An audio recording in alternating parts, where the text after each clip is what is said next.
Dans un monde où les discours changent plus vite que les lois, où la vérité se camoufle dans les stratégies, les silences et les promesses, il faut plus qu'un simple regard, il faut un œil. Bienvenue sur l'œil politique. Chaque semaine, nous nous engageons à décrypter l'actualité sociopolitique sans détour. Nous allons au-delà des apparences, explorant les faits, le contexte souvent ignoré et les implications profondes des décisions qui façonnent notre avenir collectif. Notre objectif est de vous offrir une analyse incisive fondée sur la rigueur et la clarté. Ici, la politique n'a plus de masque. Chaque élément révélé vise à éclairer ce que les mots n'affirment pas, pour une compréhension plus juste et plus complète. Lui, il s'est dit non, ce n'est pas normal. Il rêve d'un pays différent. Il rêve d'un Togo différent. Il rêve d'un Togo où il y a plus de justice. Donc il a décidé de sortir marcher, sans créer des problèmes à qui que ce soit. Marcher et donner son énergie à toutes les personnes qui marchent parce qu'ils rêvent d'un pays nouveau. Une marche sans violence. Donc lui, c'est pourquoi il est sorti. Parce qu'il veut que le ciel et tous les dieux de l'univers sachent qu'il y a une anomalie dans ce pays. Ils veulent marcher. Ils marchent parce qu'ils ont vu qu'il y a, au niveau de la diaspora, des Togolais aussi qui veulent marcher pour la paix dans leur pays. C'est pourquoi ils veulent marcher. Je dis, ah bon, c'est pour ça que vous marchez, oui. Je dis, mais moi aussi je marche parce que je suis victime de torture. Donc c'est comme si on marche pour les mêmes causes. Marchons, ne créons des problèmes à personne. Marchons. On s'est mis à marcher. Mais j'ai posé la question à d'autres personnes aussi, pour être sûr que nous marchons tous pour les mêmes objectifs. La queue était longue. Et restons concentrés. Concentrés.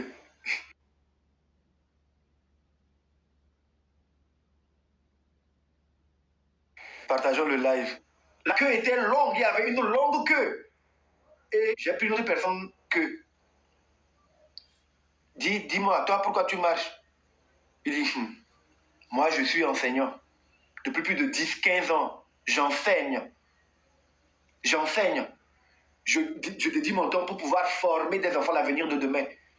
Mais aujourd'hui, je vois les conditions dans lesquelles je suis. Je n'ai même pas le courage de pouvoir former les enfants des autres quand je ne suis pas en mesure de m'occuper de mes enfants à moi.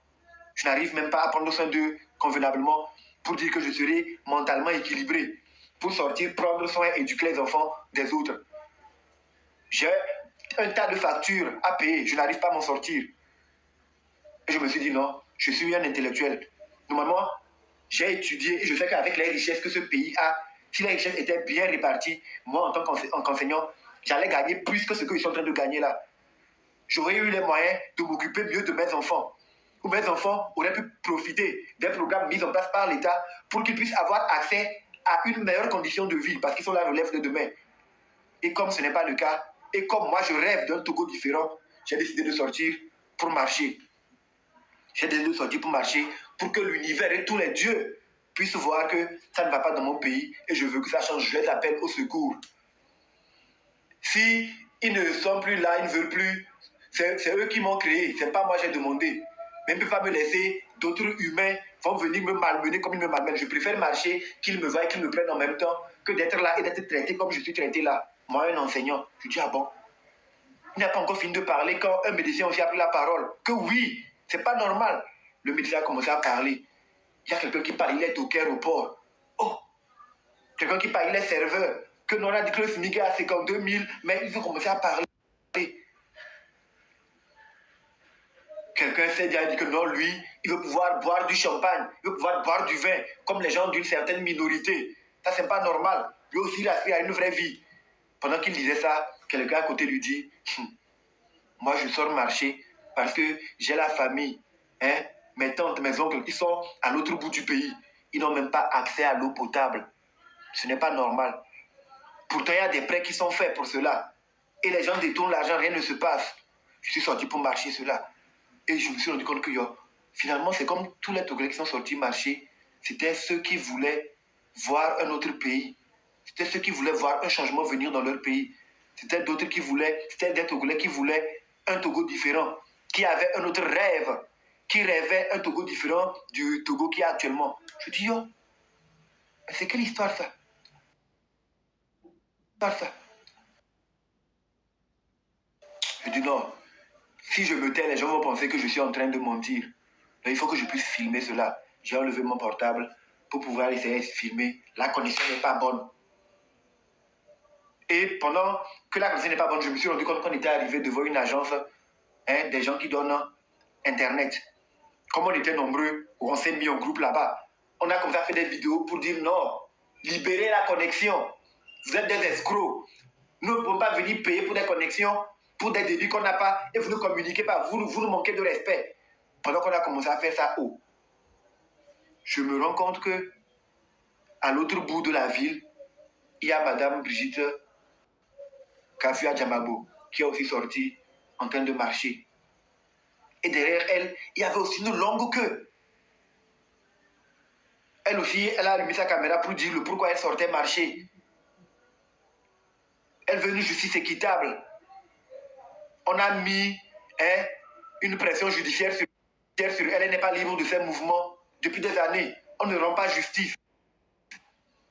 Pendant ce temps, il y a des gens qui commettent des actes de torture qui sont non médités. Ils ne sont pas inquiétés. Ils continuent de dormir dans leur chambre climatisée. Des gens ont été actés dans les affaires des incendies. Jusque-là, la lumière n'est pas faite. Des mamans ont perdu leurs marchandises. Elles ont du mal à se remettre sur pied. Madame Djamabou était fâchée. Elle sortait marcher aussi. Et des femmes la suivaient. Les gens dans son quartier la suivaient. Même si elle avait fait une longue queue. Elle marchait. Je vais juste scroller pour voir les choses. Monsieur Jean-Pierre Fabre aussi est sorti dans son coin. Il est en train de marcher pour dénoncer le fait qu'il n'y a même pas d'équité, même dans les élections là. Il n'y a même plus d'élections. À force d'avoir plusieurs fois truquées, ils ont fini par les supprimer, ce qui n'est pas normal. Il dit qu'il a été candidat, élection 2010, 2015. Tout le monde sait les résultats. Il le dit, il a les preuves. Mais personne ne l'a écouté. Et finalement, on a supprimé les élections, alors qu'ils savent très bien, selon ce qu'il disait, que c'est le terrain sur lequel il pourra les battre.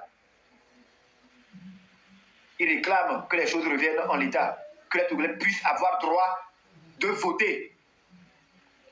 Et tous les Togolais qui veulent exiger cela aussi étaient derrière lui, marchaient. Il dit, j'ai failli me réveiller, il dit, mais c'est quel rêve ça? Mais j'ai été curieux de vouloir voir jusqu'où ça peut aller. Je scrolle, je vois Maître Apévon. Lui aussi, il est sorti. Les Jean-Pierre Fabre, il marchait vers la cour constitutionnelle. Il y avait une cour de justice quelque part là-bas, où il y avait des avocats qui étaient venus. On avait écrit l'ordre des avocats. Ils se sont arrêtés là-bas pour dire non, l'ordre des avocats doit réagir. Ils doivent pouvoir dire le droit. Ils doivent pouvoir définir ce que c'est que la vérité. Ils connaissent mieux les lois, les textes. Ils ne peuvent pas fermer les yeux sur n'importe quoi. Maître Apévon également, comme il est avocat, il parle à ses collègues avocats. Il y avait des avocats qui étaient derrière lui. Il y avait des citoyens qui étaient derrière lui. C'est quelle histoire ça? J'ai vu les gens de la DMK, quand je scrollais, je dis j'ai commencé moi aussi à filmer pour que les gens voient que je traîne une longue queue derrière moi. Et partout, dans la ville, il y avait de longues queues. Tous les leaders, Madame Djamabo, Monsieur Jean-Pierre Fabre, Maître Apévon, Professeur Dosset, les gardes de la DMK, Monsieur Nathanaël Olympio. Je tourne. Je vois, il y a quelque part dans les nuages, une armée de tigres rouges.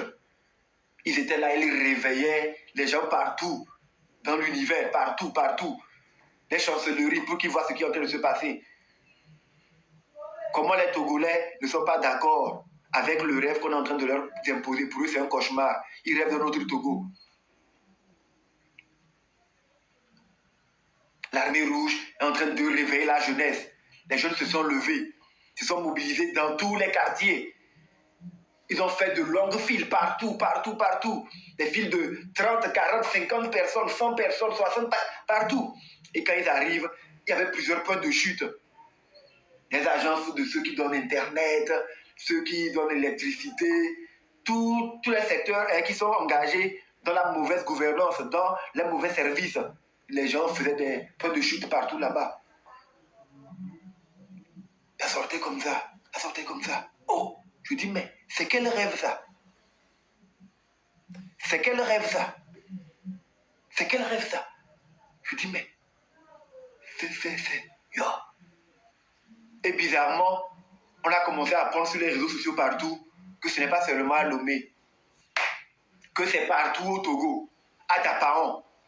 Les gens disent que non, ce n'est pas normal que leur région soit comme ça. Ils sont sortis pour marcher parce qu'ils rêvent autrement. Juste sur le trottoir. Ils marchaient que sur le trottoir. Ils n'ont pas marché sur la chaussée, ils ont laissé la chaussée. Les femmes qui sont au marché, qui rêvent d'avoir de meilleurs marchés, qui rêvent de payer moins de taxes, mais d'avoir accès à des prêts en banque avec des taux d'intérêt pour les paiements carrément réduits, facilités parce que l'État a les ressources pour pouvoir le faire. Elles sont sorties. Le jour où elles ne sont pas allées au marché, elles sont sorties.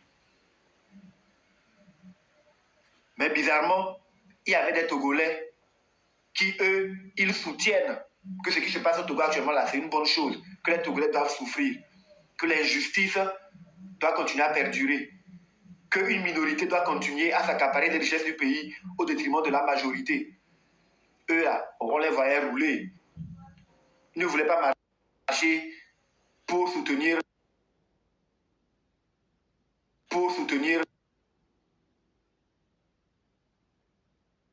des rêves positifs, pour soutenir un changement pour tous les Togolais. C'est pas être contre quelqu'un, c'est juste parce qu'on espère mieux, de meilleurs hôpitaux, une justice plus équitable, la fin de l'impunité. J'ai vu M. Paco Madjourouvi, bizarrement dans mon rêve, le ministre des Droits de l'Homme. Il est sorti marcher.